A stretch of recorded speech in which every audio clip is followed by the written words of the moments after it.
नमस्कार. आवाज माझा वृत्तवाहिनीत आपल्या सगळ्यांचं स्वागत. वळीवच्या काही ठळक घडामोडींकडे. ठाणेकरांचा गैरसमज दूर करण्यासाठी व्यापक जनजागृती करण्याचा निर्णय. केंद्रीय रेल्वे मंत्र्यांचा कोकणवासियांच्या वतीनं जाहीर सत्कार आणि महापौरांनी केली मॅरेथॉन मार्गांची पाहणी. ठाणे अंतर्गत मेट्रो प्रकल्प हा लाखो ठाणेकरांच्या हितासाठी हाती घेण्यात आला असून त्याबद्दल असलेले सर्व गैरसमज दूर करण्यासाठी व्यापक जनजागृती करण्याचा निर्णय उपमुख्यमंत्री एकनाथ शिंदे यांनी घेतलाय. तसंच या प्रकल्पाबाबत असलेले आक्षेप जाणून घेऊन ते तातडीनं दूर करण्यासाठी जागोजागी चर्चासत्र आयोजित करण्याचे निर्देश त्यांनी या प्रकल्पाची अंमलबजावणी करणाऱ्या महामेट्रो प्राधिकरणाला दिलेत. आज याबाबत दृकश्राव्य माध्यमातून घेतलेल्या बैठकीत त्यांनी हे निर्देश दिले. ठाणे शहराच्या वेगवेगळ्या भागातून दररोज रेल्वे स्थानकाकडे जाणाऱ्या लाखो प्रवाशांचा प्रवास अधिक सोपा आणि गतिमान होण्यासाठी ठाणे अंतर्गत मेट्रोला मंजुरी देण्यात आली होती. 12,200 कोटींच्या निधीला यासाठी मंजुरी देण्यात आली. या प्रकल्पातील 26 किलोमीटरचा मार्ग हा जमिनीवरून तर नव्या आणि जुन्या ठाणे स्टेशनला जोडणारा 3 किलोमीटरचा मार्ग हा भुयारी असणार आहे. या मेट्रो मार्गाच्या प्रत्यक्ष कामाला आता सुरुवात झाली असून आतापर्यंत 9.5% काम पूर्ण झालंय.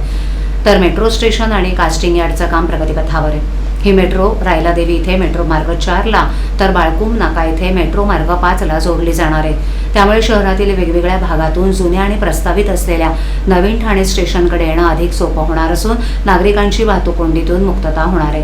आज झालेल्या बैठकीत प्रकल्पाची सद्यस्थिती जाणून घेत या प्रकल्पाला भेडसावणाऱ्या अडचणी दूर करण्याचे निर्देश उपमुख्यमंत्र्यांनी दिलेत. शहराच्या विकासासाठी अत्यंत महत्त्वाच्या असलेल्या या प्रकल्पाला एकीकडे प्रत्यक्ष सुरुवात झाली असली तरीही गेल्या काही दिवसात या प्रकल्पाला वेगवेगळ्या स्तरातून विरोध होऊ लागला आहे. या प्रकल्पाबाबतचे सर्व गैरसमज दूर करण्यासाठी या प्रकल्पाबाबतचं सादरीकरण स्थानिक लोकप्रतिनिधी आणि नागरिकांसमोर करण्यात यावं. त्यांचं या प्रकल्पाबाबतचे आक्षेप समजून घेत ते दूर करावेत असे निर्देश उपमुख्यमंत्री एकनाथ शिंदे यांनी आजच्या बैठकीत दिले. छत्रपती शिवाजी महाराज टर्मिनस ते सावंतवाडी रोड दरम्यान नियमित एक्सप्रेस ट्रेन सुरू करण्यास भारतीय रेल्वेनं मंजुरी दिल्यानंतर आज नवी दिल्लीत केंद्रीय रेल्वे मंत्री अश्विनी वैष्णव यांचा शिवसेना पक्षाच्या वतीनं तसंच कोकणवासियांच्या वतीनं जाहीर सत्कार करण्यात आला. यावेळेला संसदीय गटनेते डॉक्टर श्रीकांत एकनाथ शिंदे, खासदार नरेश म्हस्के, महाराष्ट्र विधान परिषदेचे उपसभापती सचिन आहेर, खासदार संजय पाटील, खासदार श्रीरंग मारणे, खासदार ओमराजे निंबाळकर उपस्थित होते. खासदार डॉक्टर श्रीकांत शिंदे आणि खासदार नरेश म्हस्के यांनी ही ट्रेन सुरू करण्यासाठी पाठपुरावा केला होता. कोकण रेल्वे मार्गावर ही ट्रेन नियमित धावणार असून 22 स्थानकांवर ट्रेनला थांबा मिळालाय. या नवीन ट्रेनमुळे गणपतीमध्ये गावी जाणाऱ्या चाकरमान्यांची मोठी सोय होणार असून नियमित प्रवास करणाऱ्या कोकणवासियांना खूप मोठा दिलासा मिळालाय. ठाणे महापालिकेच्या वतीनं आयोजित करण्यात येणारी 32वी ठाणे महापौर वर्षा मॅरेथॉन 2026 येत्या 30 ऑगस्ट रोजी उत्साहात पार पडणार असून या पार्श्वभूमीवर महापौर शर्मिला पिंपळकर यांनी आज पदाधिकारी आणि अधिकाऱ्यांसमवेत संपूर्ण मॅरेथॉन मार्गांची प्रत्यक्ष पाहणी केली आणि स्पर्धा मार्गांवर आवश्यक त्या ठिकाणी रस्त्यांची दुरुस्ती करण्याच्या सूचना संबंधित विभागाला दिल्या. या पाहणी दौऱ्यास उपमहापौर कृष्णा पाटील, सभागृह नेते हनुमंत जगदाळे, विरोधी पक्षनेते शानू पठाण, गटनेते अभिजित पवार, नगरसेविका एकता भोईर, संध्या मोरे, विजया लासे, अतिरिक्त आयुक्त 2 प्रशांत रोडे, उपायुक्त क्रीडा मिनल पालांडे तसंच स्पर्धा मार्गांवरील कार्यकारी ठाणे जिल्हा ॲथलेटिक्स संघटनेचे सचिव अशोक आहेर, उपाध्यक्ष प्रमोद कुलकर्णी, सहसचिव राजेंद्र मयेकर, एकनाथ पोळे इत्यादी उपस्थित होते. मॅरेथॉनची सुरुवात ठाणे महापालिका भवन इथून होणार असून महापौरांनी या प्रारंभस्थळाची पाहणी केली. त्यानंतर पालिका भवन, Nitin company service road, road क्रमांक 16, रोड क्रमांक 22, इंदिरानगर, वर्तकनगर, उपवन मार्ग, पोखरण रोड क्रमांक 2, टिकुजिनीवाडी, उथळसर आणि कळवा या संपूर्ण स्पर्धा मार्गांची पाहणी करण्यात आली. प्रत्येक टप्प्यावर आवश्यक सुविधा, वाहतूक नियंत्रण, रस्त्यांची गुणवत्ता आणि स्पर्धकांच्या सुरक्षिततेसंदर्भातील बाबींची तपासणी करण्यात आली. महापौरांनी स्पर्धा मार्गांवरील रस्त्यांची स्थिती, वाहतूक व्यवस्था, स्वच्छता, सुरक्षितता आणि इतर मूलभूत सुविधांचा आढावा घेतला. नितीन कंपनी सर्व्हिस रोड इथे जी कामं सुरू आहेत ती स्पर्धेच्या दिवशी स्पर्धा संपेपर्यंत बंद ठेवण्याबाबत संबंधित प्राधिकरणाशी समन्वय साधण्याच्या सूचना दिल्या. तसंच स्पर्धेच्या दिवशी मार्गावरील वाहतूक सुरळीत राहण्यासाठी रस्त्याच्या कडेला उभी असलेली वाहनं हटवून मार्ग पूर्णपणे मोकळा ठेवण्याच्या सूचना वाहतूक विभागाला देण्यात आल्या. यावेळेला स्पर्धा मार्गालगत झाडांच्या वाढलेल्या फांद्या छाटून मार्ग मोकळा ठेवण्याचे निर्देश संबंधित विभागाला देण्यात आले. तसंच वाहतूक पोलिसांनी स्पर्धेच्या दिवशी प्रभावी वाहतूक नियोजन करून मॅरेथॉन मार्ग निर्बंध ठेवावा अशा सूचनाही महापौरांनी दिल्या.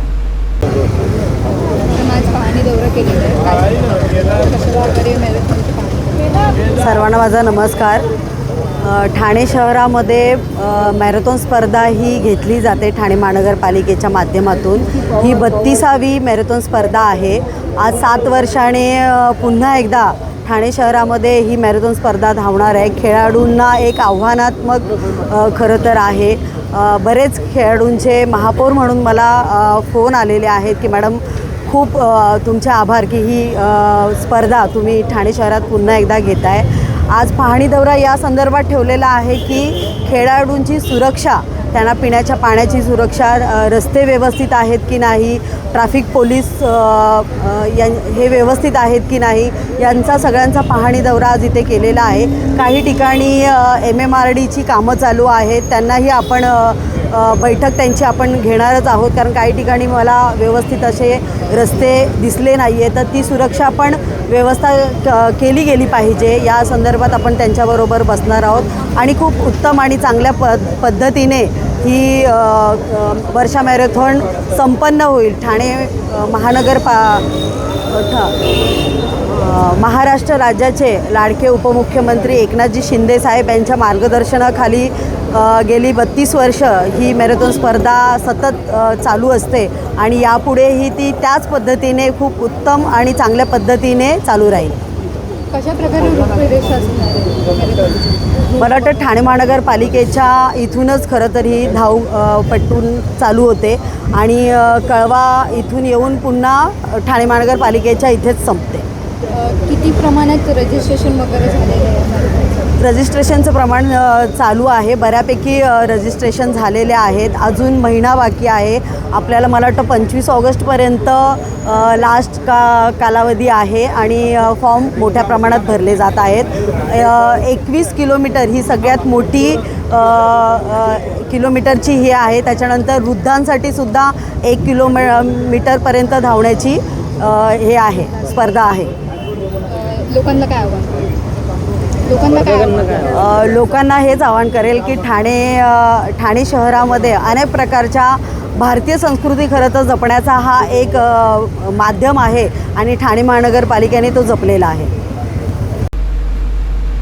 स्पर्धकांना कोणताही अडथळा निर्माण होऊ नये यासाठी सर्व विभागांनी समन्वयानं काम करण्याच्या सूचना महापौर पिंपळकर यांनी दिल्या। तसंच जास्तीत जास्त नागरिकांनी या मॅरेथॉन स्पर्धेत सहभागी व्हावं असं आवाहनही महापौरांनी केलं। ठाणे महापालिका आर्थिक संकटात असताना पदाधिकाऱ्यांच्या आलिशान गाड्यांवरून टीका होत असतानाच आयुक्त सौरभराव यांनी आता विकास कामांच्या खर्चालाही चाप लावलाय। महासभेनं कोट्यावधींच्या तरतुदी मंजूर केल्या असल्या तरी उपलब्ध उत्पन्नाचा ताळमेळ राखण्यासाठी सर्व विभागांना मंजूर तरतुदींच्या केवळ 70% खर्चाचं नियोजन करण्याचे निर्देश देत आयुक्तांनी आर्थिक शिस्तीचा बडगा उगारलाय। ठाणे महापालिकेचे आयुक्त सौरभराव यांनी 2026-27 या आर्थिक वर्षाकरता 6,221 कोटी 12 लाख रुपयांचा अर्थसंकल्प सादर केला होता। पालिकेच्या सर्वसाधारण सभेत त्यात सुमारे 900 कोटी रुपयांची वाढ करून त्याला मंजुरी दिली होती। तरीही उत्पन्न वसुली आणि खर्चाचा ताळमेळ बसत नसल्यानं पालिका गेली काही वर्ष आर्थिक संकटाचा सामना करते। मोठ्या प्रकल्पांसाठी पालिकेकडे पुरेसा निधी नाही, त्यामुळे 400 कोटींचे कर्ज रोखे उभारण्याचा निर्णय घेण्यात आला। या प्रस्तावाला सर्वसाधारण सभेनेही मान्यता दिली। अशा स्थितीत पालिका पदाधिकाऱ्यांसाठी आलिशान गाड्या खरेदी करण्यात आल्या। ठाणे महापालिकेच्या सर्वसाधारण सभेत अर्थसंकल्पात विकास कामांसाठी मोठ्या प्रमाणावर निधीची तरतूद मंजूर केली असली तरी पालिकेच्या तिजोरीवर आर्थिक भार वाढू नये यासाठी आयुक्त राव यांनी खर्चावर मर्यादा घातली। डिसेंबर 2026 पर्यंत मंजूर तरतुदीच्या 70% खर्चाचं नियोजन करण्याचे निर्देश त्यांनी सर्व विभागांना दिले आहेत। तसंच परिपत्रकही त्यांनी काढले। नियमित बांधील खर्च, आधीच स्वीकारलेली दायित्व, केंद्र आणि राज्य शासनाच्या अर्थसहित प्रकल्पातील पालिकेचा हिस्सा तसंच सर्व स्रोतातून अपेक्षित उत्पन्न याचा विचार करून डिसेंबर 2026 पर्यंत वार्षिक तरतुदीच्या 70% मर्यादित प्राधान्यक्रम ठरवून खर्चाचा प्रस्ताव सादर करावेत असे स्पष्ट निर्देश आयुक्त राव यांनी दिलेत। या निर्णयामुळे आवश्यक आणि तातडीच्या कामांना प्रथम निधी मिळणार असून कमी महत्त्वाची कामं पुढे ढकलली जाण्याची शक्यता आहे। या निमित्तानं अर्थसंकल्पात मोठ्या तरतुदी करण्यापेक्षा उपलब्ध निधीचा योग्य आणि काटेकोर वापर करण्यावर प्रशासनाचा भर आहे। जनसेवकाचा जनसंवाद या 117व्या कार्यक्रमात शहरातील प्रलंबित SRE योजनातील रहिवाशांनी उपस्थित राहून व्यथा मांडली आहे। आमदार संजय केळकर आणि अधिकारी आणि विकासक यांच्या समन्वयातून रहिवाशांना दिलासा देण्याचा प्रयत्न केला आहे। भाजपच्या खोपट येथील कार्यालयात आयोजित कार्यक्रमात अनेक पीडित रहिवाशांनी धाव घेत तक्रारी मांडल्या. वर्तकनगर येथील भीमनगर झोपडपट्टीचा SRA प्रकल्प क्लस्टरमधून बाहेर काढण्यात आल्यानंतर ही प्रलंबित आहे. संबंधित विकास कामाबाबत रहिवाशांच्या अनेक तक्रारी असून प्रकल्पाला चालना मिळत नाहीये. येथील पीडित 350 कुटुंबांना हक्काचं घर मिळावं यासाठी मी प्रयत्नशील असून लवकरच SRA अधिकाऱ्यांसोबत बैठक घेणार असल्याचं केळकर यांनी सांगितलं. आंबेडकर रोड येथील SRA प्रकल्पातील सुमारे 450 कुटुंब हवालदिल असून त्यांचे प्रतिनिधी देखील यावेळेला उपस्थित होते. यावेळेला केळकर यांनी संबंधित विकासकाला देखील निमंत्रित केलं होतं. बैठकीत क्लस्टर योजना राबवायची की SRA प्रकल्प राबवायचा यावर चर्चा करण्यात आली. सुमारे 19 वर्ष योजना रखडल्यानं हक्काचं घर मिळणार की नाही असा प्रश्न उपस्थित झाला असून लवकरच यातून मार्ग काढणार असल्याचं केळकर यांनी सांगितलं.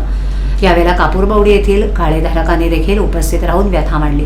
हे रहिवासी गेली 50 वर्ष व्यवसाय करत असून अचानक त्यांच्या डोक्यावर कारवाईची टांगती तलवार आली आहे. या रहिवाशांचा हक्क अबाधित ठेवण्यासाठी मी प्रयत्नशील असून ठोस कार्यवाहीचा आग्रह धरणार असल्याचं केळकर म्हणाले. शहरात अनेक SRA प्रकल्प वर्षानुवर्ष रखडले असून विकासकांच्या भ्रष्ट कारभारामुळे रहिवासी हवालदिल झालेत. अशा विकासकांवर MPID अंतर्गत कारवाई करण्यात यावी. मी अधिवेशनात सातत्यानं आग्रह धरलाय. शहरात जमीन बळकावण्याचं प्रकरण मोठ्या प्रमाणावर होत असून गुजरातच्या धर्तीवर कठोर कायदा आणण्याचा पुनरुच्चार केळकर यांनी केलाय. या उपक्रमाला सातत्याने SRAच्या संबंधी मांडतोय आणि हे किती खरं आहे ते याच्यावरून आपल्याला कळतं. SRA प्रकल्प जे आहेत ते झोपडपट्टीवासियांना शाप की वरदान अशी परिस्थिती आज ठाण्यामध्ये काही ठिकाणी निर्माण झाली आहे आणि त्याच अनुषंगाने वर्तकनगर येथील भीमनगर ही जी झोपडपट्टी आहे, हा जो SRAचा प्रकल्प आहे तो प्रकल्प जो विकासक आहे त्या विकासकाचं नाव स्वामीराज बिल्डर आणि विहान बिल्डर. त्यांचं दुखणं हेच आहे, एक तर क्लस्टरमधनं हाय पॉवर कमिटीला सांगून आम्ही यांचा प्रकल्प जो आहे तो बाहेर काढला की बाबा हा SRA प्रकल्प म्हणूनच झाला पाहिजे आणि त्यानंतर आता म्हणजे आगीतून फोपाट्यात गेल्यासारखं त्यांना झालं. आता विकासकाची तक्रार ही सगळी मंडळी त्या प्रकल्पाची आली होती. झोपडपट्टीवासी आले होते, जवळजवळ 400-450 झोपडपट्टीवासी आहेत आणि विकासक अजून पुढे कुठलीही काही त्या प्रकल्पाला चालना देत नाही आहे. आता त्या संबंधामध्ये कठोर निर्णय घेण्यासंबंधी लवकरच SRAच्या कार्यालयामध्ये देखील बैठक घ्यायला लागणार आहे. दुसरा प्रकल्प जो आहे तो या इकडचा आंबेडकर रोड जो ठाणे शहरामधला आहे त्या भागातल्या 400-500 झोपडपट्टीवासियांचा आहे. 19 वर्ष ते रखडले होते आणि काहीच तयार होत नव्हतं, कागदपत्र तयार होत नव्हती आणि त्याच्यामुळे इतकी दिरंगाई झाली होती. आज मी प्रत्यक्ष हा प्रकल्प राबवणारे विकासक आणि झोपडपट्टीधारकांचे त्या कमिटीचे प्रतिनिधी यांची देखील बैठक घेतली आणि 2 पर्याय त्यांच्यासमोर त्यांनी ठेवले की क्लस्टरमध्ये आपण जाणार का SRAमध्ये जाणार. तर त्या दृष्टीने या आठवड्याभरामध्ये किती पात्र होऊ शकताय याची यादी बनवून विकासक आणि हे झोपडपट्टीधारक त्यांची कमिटी हे माझ्या उपस्थितीत बसून पुढचा जो आहे तो निर्णय करणार आहेत. आता असे 10-10 वर्ष प्रकल्प जर रखडायला लागले तर माणसाचं गेलेलं आयुष्य तर पुन्हा मिळत नाही. ठाणे महानगरपालिका एकीकडे आर्थिक तूट, निधी अभावी विकास कामं रखडल्याचा दावा करत ते सुमारे 400 कोटी रुपयांचा कर्जरोखे उभारण्याची तयारी करते. मात्र दुसरीकडे महापौर, उपमहापौर, सभागृह नेते, विरोधी पक्षनेते तसंच प्रमुख पदाधिकाऱ्यांसाठी लाखो रुपयांच्या आलिशान वाहनांची खरेदी केली जात असल्याचा निषेध शेतकरी कामगार पक्षाचे ठाणे शहर अध्यक्ष ऋषिकेश तायडे यांनी केला आहे. याबाबत ठाणे महापालिकेच्या आयुक्तांना निवेदन देऊन वाहन खरेदीचा निर्णय कुणी घेतला, त्याला मंजुरी कोणत्या ठरावाद्वारे देण्यात आली, आर्थिक तूट असताना निधी कोणत्या तरतुदीतून उपलब्ध करण्यात आला यासह विविध प्रश्नांची लेखी उत्तरं देण्याची मागणी करण्यात आली. त्याचबरोबर ब्रह्माळा तलाव परिसरात झाड पडून गंभीर जखमी झालेल्या दीपा चौधरी यांना अद्याप नुकसान भरपाई मिळालेली नाही. या संदर्भात शेतकरी कामगार पक्षाच्या वतीनं 2 वेळेला निवेदन देऊनही प्रशासनानं कोणतीही ठोस कार्यवाही केली नसल्याचा आरोप ऋषिकेश तायडे यांनी केलाय. सोबत चौधरी यांच्या कुटुंबांना देखील तात्काळ त्यांची दखल घेऊन मदत करण्याचं आवाहन करण्यात आलंय. आवाज माझावरील एखादी बातमी पाहिजे राहून गेली असल्यास तुम्ही YouTube, Instagram आणि Facebookवरही पाहू शकता. तर मग नक्की सबस्क्राईब करा आवाज माझा.